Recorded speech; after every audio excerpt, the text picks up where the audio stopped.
today is just a hamstring stretch. We're going to look at the hamstring. Again, you've heard me, those who've heard me talk about this whole 3 planes of motion. And it's important. If I just stretch my hamstring in this one sagittal plane, it doesn't account for the fact that my hamstring comes off that bone off the bottom of your butt, and it fans out and it swings around and it inserts here. So think about like a horse's rein as it's coming down and wrapping around. So if I'm just stretching it in this position, I'm not preparing it for when there's rotational forces through it. Now, in anything having to do with the hamstring, it's generally decelerating the body. The torso's forward motion, the pelvis is forward motion. So when we mobilize that, we're going to set up on the chair against the wall. I'm going to put this foot here. Now, we can go simply with that whole sagittal plane as we talked about, and I could just come in here. I could lock my arms if I have something to hold on. If you're doing this at home, of course, grab chairs, another counter for safety and stability. I square my pelvis up. My pelvis, I want to take, actually I'm going to show the camera from this side, might be easier to see. So I don't want to be stretching my hamstring here.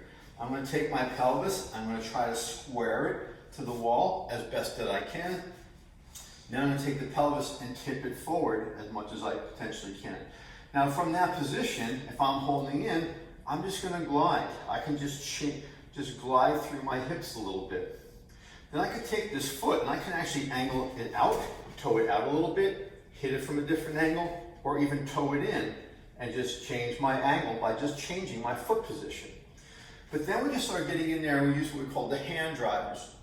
And all that means is that from here, I can just drive both hands forward and back, or if I want to add a little bit of rotation, I could just reach a hand across. Now again, it's probably easier for safety, grab something, work one side at a time. But I'm going to work that hamstring in a rotational position where I'm using my arms. And the purpose of using the arms is it pulls your torso, which pulls your pelvis, which pulls in your hamstring. Anybody who's swung a golf club, that's exactly what's happening. My hands start going back on a golf swing, it pulls my shoulders, pulls my rib cage, pulls my spine, and it pulls my pelvis around.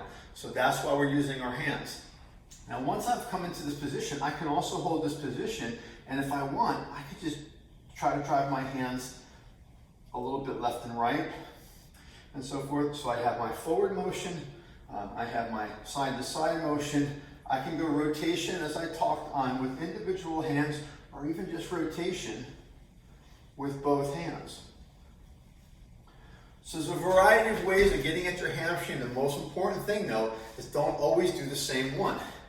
Do them all or mix and match on certain days, but make sure you're hitting it in all 3 planes of motion.